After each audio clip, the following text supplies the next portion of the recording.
In the year 1912, the town of Villisca, Iowa, was a busy and prosperous place. It boasted a population of about 2,500 and was just a stop on the local railway, with dozens of trains coming through daily. Businesses lined the streets of downtown, including restaurants and even a theater. Most would tell you that the name of the town meant pretty place or pretty view, in the local language of the Native Americans who originally populated the area. A few others, however, might whisper that it was taken from the Native American word Villisca, meaning evil spirit.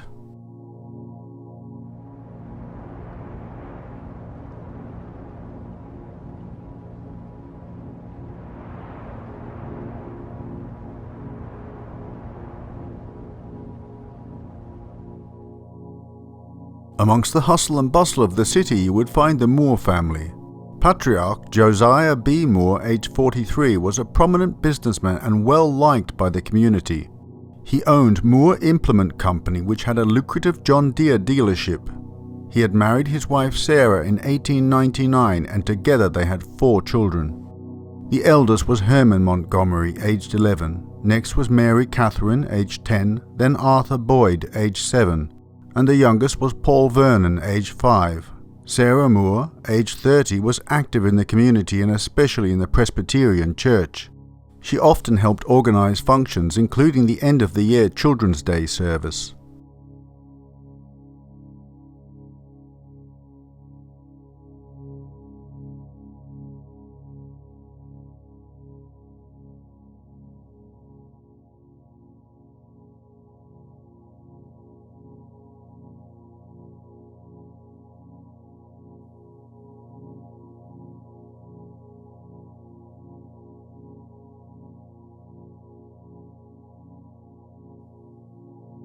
On the night of June the 9th, the Moore family attended the Children's Day service at their church, which started at 8 p.m.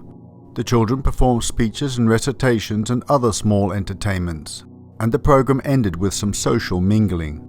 At some point during the evening, Mary Catherine asked her parents if her 2 friends, Lena and Ina Stillinger, 12 and 8 respectively, could spend the night at their house. Josiah called the Stillinger house to ask their parents if they could stay over, but ended up speaking to one of Lena and Ina's older sisters, who told them she thought it would be okay, and she would tell her parents about the arrangement. At around 9:30 p.m. the Moores and the 2 Stillinger children walked the 3 blocks back to the Moore household, and ended the night with milk and cookies before retiring to bed.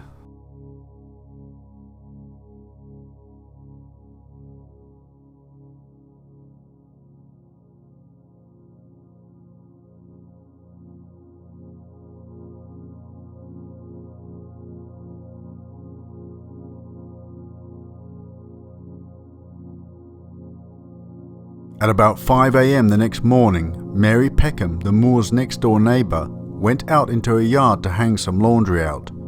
By 7 a.m. she'd noticed that the Moore house was eerily silent. No one had come out to do the chores. The children had not come out to go to school, and no one had let out their livestock. Thinking that they might be sick, she knocked on the door but received no answer. She tried to open the door but it was locked. The windows had also been covered. So she let their chickens out and called Josiah's brother, Ross. In the meantime, Ed Selly, Josiah's employee, had arrived to take care of the livestock. Once Ross arrived at around 8 a.m, he knocked on the door and shouted, trying to rouse somebody inside. When he got no response, he used an extra key to let himself in while Mary Peckham stayed on the porch. Ross called out as he entered the house, but still received no answer. He made his way through the parlor and opened the door of the downstairs bedroom and was horrified by what he saw. Ross ran back outside the house and called Ed, telling him to get Hank Horton, the local marshal, because something terrible had happened.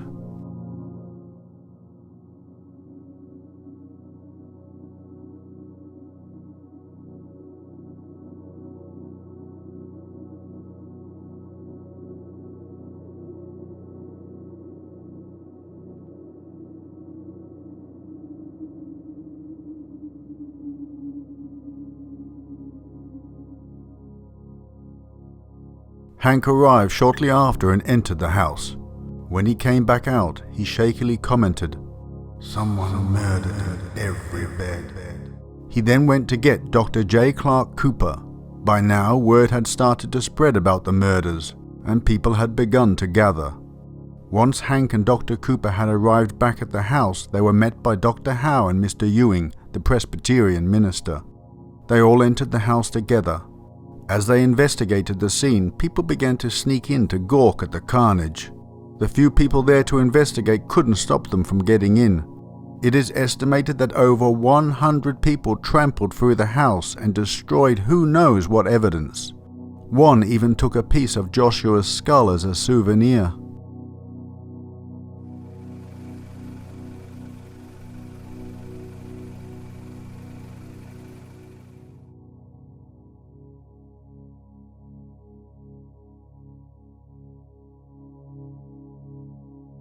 As the facts of the case unfolded, it was clear to all that these were no ordinary murders.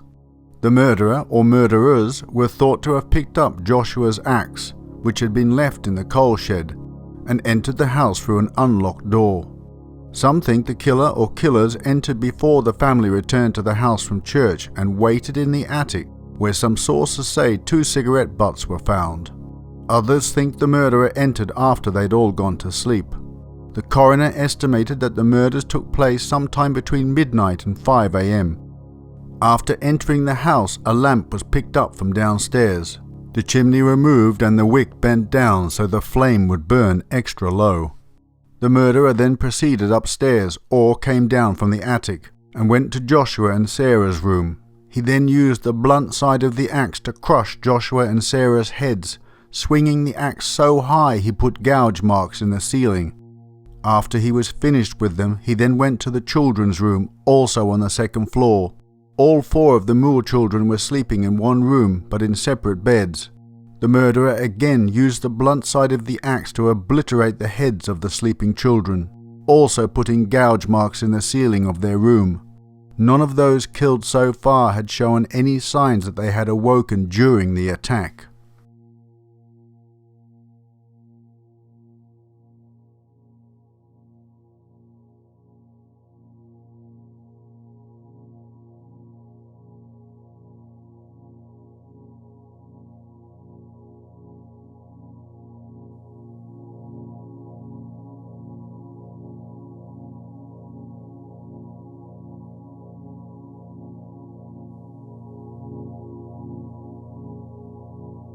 The murderer then proceeded downstairs to the bedroom next to the parlour where Lena and Ina Stillinger were still sleeping. Lena and Ina were sleeping in the same bed, with Ina being closest to the wall and also showing no signs of having woken up during the attack. Lena, however, was a different story. According to Dr. F.S. Williams, one of the physicians who investigated the scene, Lena was found about 1/3 the way down the bed with her left arm above her head and her hand under the pillow, which had blood all over it. Her nightgown was pushed up and her underwear was missing, but despite this she had not been sexually assaulted. She also had a smear of blood on the inside of her knee and what may have been a defensive wound on one arm. A kerosene lamp was found at the foot of the bed the Stillinger sisters were sleeping in.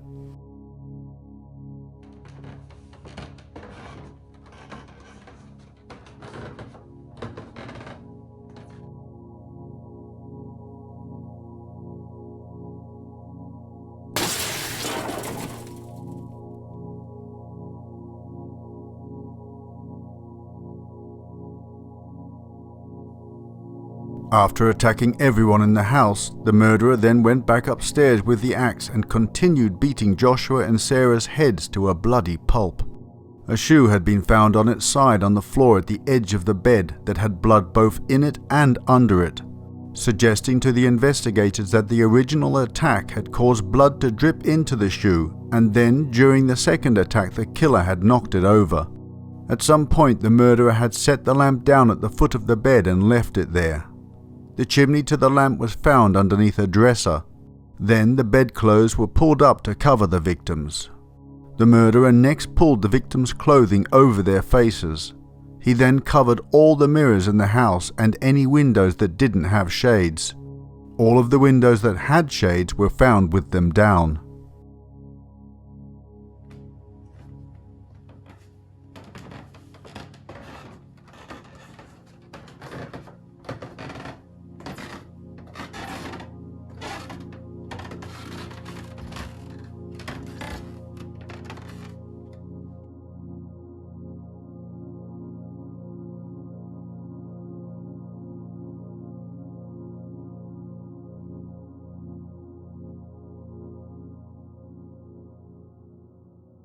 Ultimately, the killer made an attempt to wipe the blood off the axe, and he left it leaning against the wall in the downstairs bedroom containing Lena and Ina.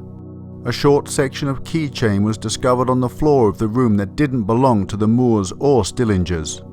Perhaps the most bizarre item found was a 2-pound slab of bacon wrapped in a dish towel, also leaning against the wall of the room the Stillinger girls were murdered in. Another slab of bacon of about equal size was found in the Moores' kitchen. The only other signs of the killer were an uneaten plate of food on the kitchen table and a bowl of bloody water. The killer made sure to lock all the doors before he left, and he took the key with him. All the victims had been struck so many times and with such brutal force that their faces were beyond recognition.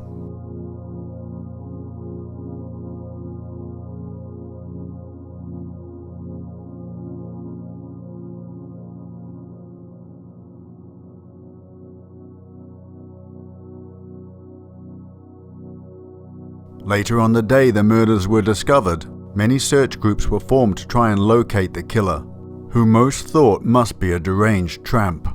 They searched the streets and people's sheds and outbuildings. Others searched the area on horseback or in cars, but all to no avail. Bloodhounds were brought in that evening from Nebraska, but even they failed to catch a good scent. Considering the number of people who had contaminated the crime scene and evidence, it is hardly surprising that the dogs failed to track the killer. They did follow a scent to a nearby river, but were able to go no further, and the handlers were not even sure they were tracking the correct scent. The next day, an expert in the relatively new science of fingerprinting arrived by train. Unfortunately, M.A. McClowry arrived 3 sheets to the wind, and it took him a while to sober up. When he had done so, he made a detailed examination of the scene.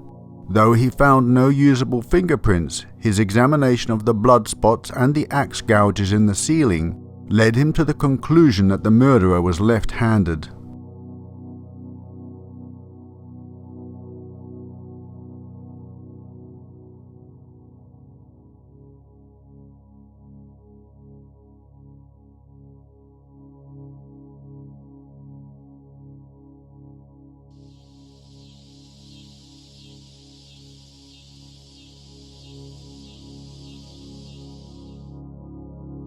The funerals for all the victims were held on June the 12th. Thousands attended and National Guardsmen had to block off streets for the funeral procession. The murders rocked not only the town but the entire Midwest. The press coverage even knocked the tail end of the Titanic disaster news off the front page of many papers. With failure to catch the killer quickly came the fear that he may strike again. All doors were locked. There was not a gun or a dog left in town to be bought, and some even felt it necessary to stand watch through the night.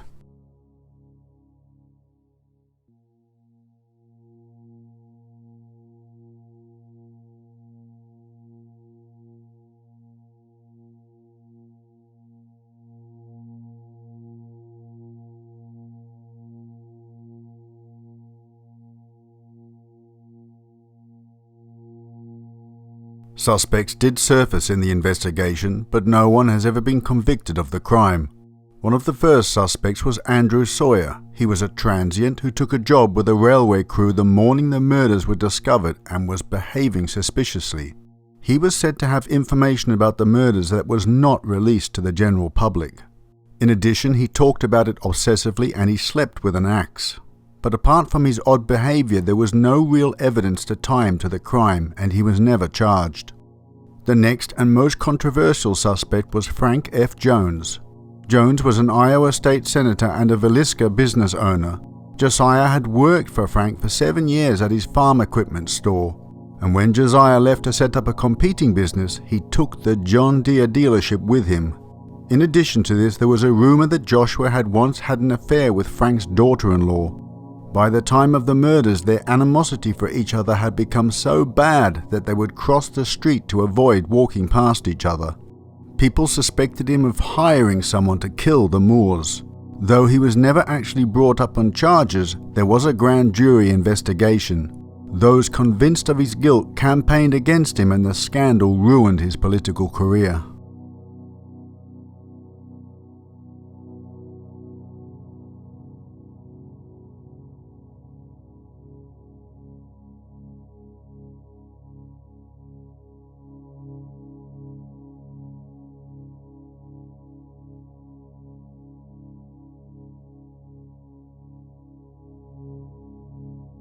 The man who was suspected of being hired by Jones to commit the murders was William Blackie Mansfield. He was a suspected serial killer who was not only thought to have killed the Moores, but also his wife, in-laws and infant child with an axe 2 years after the Villisca tragedy. No charges were brought against Mansfield because he had employment records to show he was out of the area at the time of the murders. However, there is evidence to suggest that he had committed a string of axe murders along a rail line which would have taken him right through Villisca at the time. One witness claimed to have seen him boarding a train at a nearby station. All the murders were eerily similar in method and details.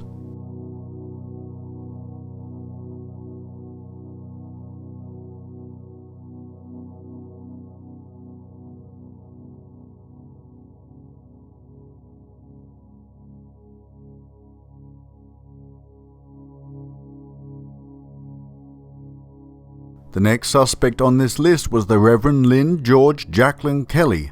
The British-born Kelly and his wife were staying with the local Presbyterian priest in Villisca at the time of the murders. He was a travelling preacher and had come that Sunday for the Children's Day service. He also left Villisca sometime between 5 a.m. and 5:30 a.m. the following morning before the murders had been discovered. Kelly was known to have mental issues and sexually deviant behaviour. He was a small man, standing at about 5'2" tall. He was also left-handed and had an unhealthy obsession with the murders afterwards. He wrote long letters to just about everyone involved in the case, from investigators to the victims' families. In one letter he claimed to have been walking around Villisca at the time the murders took place and might have seen or heard them happen. He even returned to Villisca and, posing as a Scotland Yard detective, joined a group of investigators looking at the crime scene. Kelly was the only person ever brought to trial for the murders. While in police custody, he confessed to the crime, saying that God had told him, "Suffer the children to come unto me." Kelly then recanted his confession, and due to his mental problems and the likelihood that the confession was coerced, it was not presented in court. The first trial ended in a hung jury, and the second he was acquitted. He was later convicted of the unrelated charge of sending obscene materials through the mail.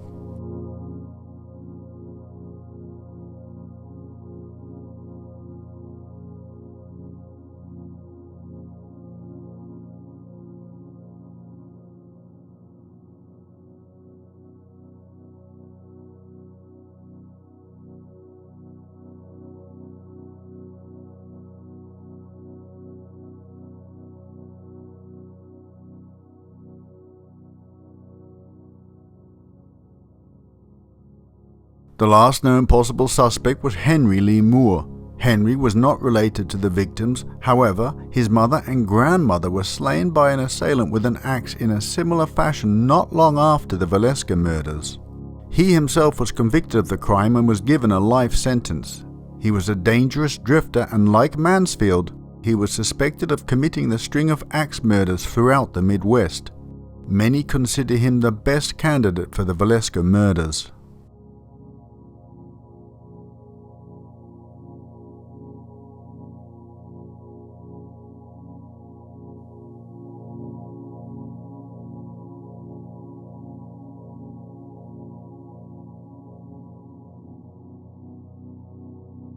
Today, the Villisca Axe Murder House still stands and has been added to the national list of historic places. It has been restored by the latest owners and is open for tours or even overnight stays. The owners have worked to painstakingly restore the house to how it would have been at the time of the murders. They worked from old photos and testimony from locals who knew the family. As with many places that have borne witness to tragedy, the house is said to be haunted. People have reported hearing children's voices as well as recording audio and photographic evidence, objects moving and things touching them. Most of the activity in the house does not seem to be malevolent. However, one man was alone in one of the bedrooms, and at 12:45 a.m. he was stabbed in the chest. He was part of a paranormal investigation group, and the rest of the party was outside when the incident occurred. The man called his friends on a radio and was transported to the hospital, where he was treated and recovered. The doctors and police think the wound was self-inflicted. but there are others who think it was the ghost of the killer.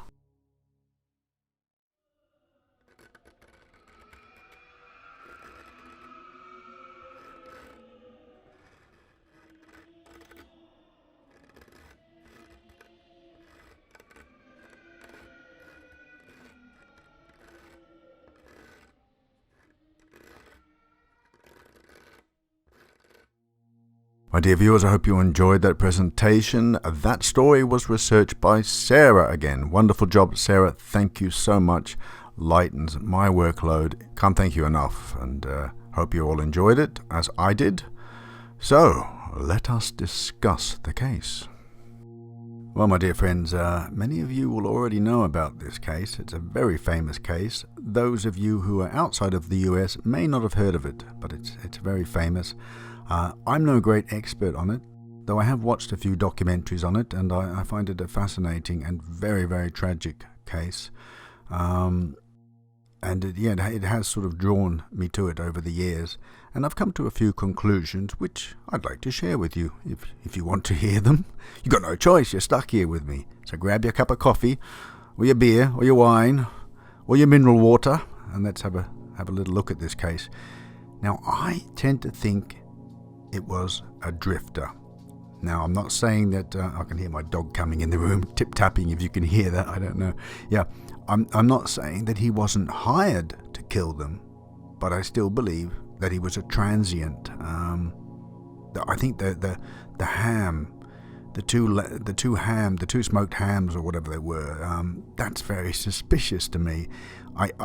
I'm assuming that the ham didn't belong to the family, although otherwise the investigators wouldn't have referenced them. So they were obviously brought there by the killer or killers. So that's something that a transient would do. If they were, tramping along, going from town to town, they would more than likely steal something like that from barns along the way. So that's what leads me to think it may have been a transient. Whether the killing was premeditated or just a random killing, I don't know. I tend to think a random killing. As it's known, there was quite a few axe murders at that time in the Midwest, and it's quite possible that this was added to the list. I don't know what the motive might have been. Probably insanity, judging by the person covering all the mirrors in the house and closing the shades. That doesn't seem to be... well, the axe murders themselves are not the work of a sane mind, but there are some people who are cold-blooded and who would do a contract killing and not have any conscience about it, but the covering of the mirrors does seem a bit unusual. Was there a sexual motive? I don't think that was the reason for the person entering the house, but I tend to think that once he did the killing, he went back to that eldest girl from the other family, I think from the Stillinger family, was it? And he took a sexual interest, probably after her death, tragic as it was. The removing of the underwear, where did the underwear go? Also at the time, police forensics was not the best. Do they really know that she wasn't sexually assaulted? I have to question that. And why did he take the underwear with him? Was it for a trophy? Or perhaps the underwear was taken by the people tramping through the house. It really was quite a shoddy investigation immediately after the crime scene was discovered. So there's a lot of evidence that has been ruined, and even the evidence that there was, they just didn't have the technology at the time to do anything with it. So that's why we have so many suspects. And I do remember at the time watching a documentary. I think the police investigating the suspects and interrogating the suspects were very heavy-handed. They felt desperate to get a conviction, and they were using brutality on the suspects. So that also muddies the waters a lot. Yeah, so the killer, why was he there? Was it just a chance thing? He came in to rob, or did he come in to kill? Maybe he was a real maniac. That seems to be the case. The brutality of the murders, to go back to the dead bodies of the parents and bash their skulls into an unrecognizable pulp. that speaks more than a contract killing. That's why I pretty much rule that out. I think it was a maniac, and unfortunately, they just happened to be the family that he picked. Yeah. Okay, let's have a look at the Reverend Kelly. Now, what a strange person he was. Really, really strange. That doesn't say that he was the killer. People can be very strange, and everything seems to point to them, and he may not be the case, but he was weird. The guy was a deviant for sure. I see here, I'm looking on the internet, that he placed an advert in the Omaha World Herald, and he was wanting a stenographer, a typewriter wanted by gentlemen for literary and artistic work, says the ad. Some women replied to his ad, and he wrote back telling them that they would be required to type in the nude. Let's hope he had central heating. It'd be rather chilly, wouldn't it? And that's just one of the many weird things that he was doing. This is quite disturbing, though. It says that he, on the night of the... let me just find this quickly. Yeah, he had been caught peering into windows in Villisca 2 days before the murders. That, of course, is very disturbing. Did he do it? Some people speculate that he wouldn't have had the strength to smash the family's heads in and destroy them with an axe, because he was a small, frail man. But then again, someone who is a maniac, someone who is gripped in a homicidal rage, it would be possible. I've heard reports of very small guys being able to take on huge guys and wipe them out. So it's not impossible. The gouges in the ceiling might mean that he needed that extra, lift, to the extra force by raising it high enough to do the damage. He was left-handed. The detective or the investigator determined that the murderer was left-handed, so he fitted that bill. But did he do it? Yeah, something else I found here, which I hadn't seen previously when I watched the documentaries about this murder case, was that the Reverend also... let me just quickly find this. Oh, no. Yeah, it appears that he sent bloody clothing to a laundry in nearby Macedonia, and an elderly couple recalled meeting the preacher when he alighted from the 5:19 a.m. train from Villisca that June the 10th. Now, the bloody laundry, that seems to be, very, very disturbing, doesn't it? That seems to be suggesting that he had done the murders, but the jury were not convinced. Yeah, and they freed him. Also at the time, there was similar, very, very similar axe murders happening, and that he was nowhere in the area. He couldn't have done them. And the modus operandi was so similar that they think it was the same killer. Possibly that's why they freed the Reverend. And the thing about the bloody laundry, could that been a so-called witness lying? Why did the jury seem so convinced that he was not the murderer?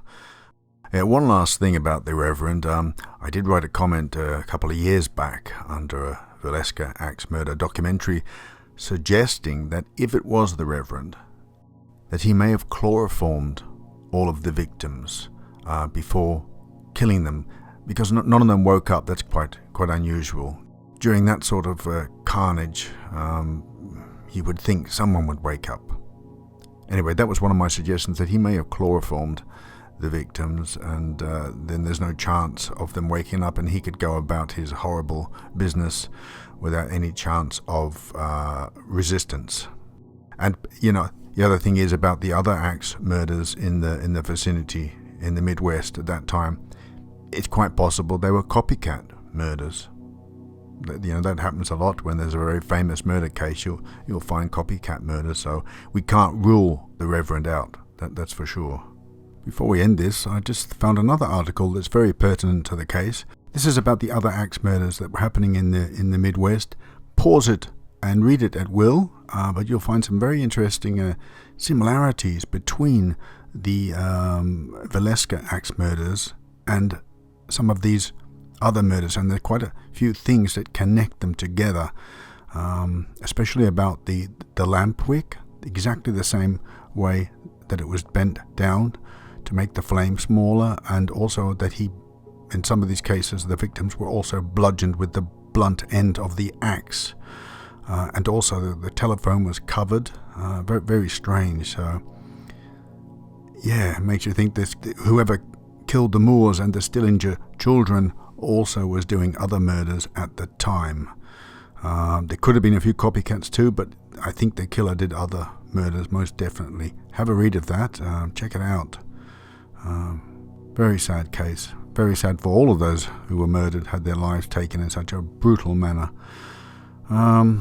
Anyway, I'm going to end on that note, and hope you're all recovering from Christmas and New Year. Looking forward to another year of more interesting cases to solve with my fellow Oddite detectives. Take care, my friends. Look after yourselves, and see you next time. Bye-bye. One very last thing. I just came across this clipping here, which I found very tragic. This is very heartbreaking when you read this. That the residence of the parents of the Stillinger girls was burned to the ground. If that's not bad enough for Mr. Stillinger, his wife died from the shock of her daughter's deaths, and I never realized that before. I didn't know anything about that until I found this article in the newspaper at the time. How utterly tragic. Yeah. I don't know, these murderers, they have no idea the amount of pain that they cause, which just keeps echoing. Terrible. Anyway, I really am going now, my friends. Bye-bye.